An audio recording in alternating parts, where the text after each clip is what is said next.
leadership is simply a function of standing up and taking ownership of a decision-making process. And I think we're all given those opportunities in lots of different settings. The leadership need not be the head of some big group. It need only be in a small setting in which you are taking ownership of essentially helping people work through a process. It is having people understand that you are part of the community, you're a part of the decision making, and it is that first identification that helps begin to create the relationship and establish you as part of the decision making process. Only giving it to them twice a day. And we have always, and I think are always in situations where someone has challenged your judgment, someone has called into question something you've done, and I think you're prepared to deal with that. You're prepared to stand your ground, admit a mistake when you've made it.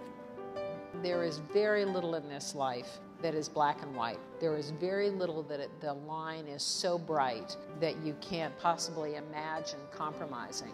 How many patients? And the disagreement today in your clinical setting, in any kind of a professional setting, need not essentially destroy a relationship and should not.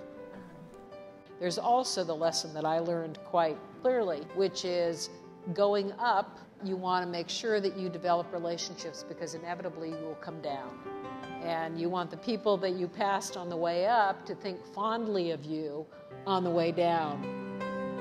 I think it is at the heart of your own development and growth is finding people that are smarter than you. In my case, that was never a huge challenge. I always found somebody that knew more about whatever it was than I ever knew. And, being open to them and essentially developing that relationship and maintaining that relationship is enormously important.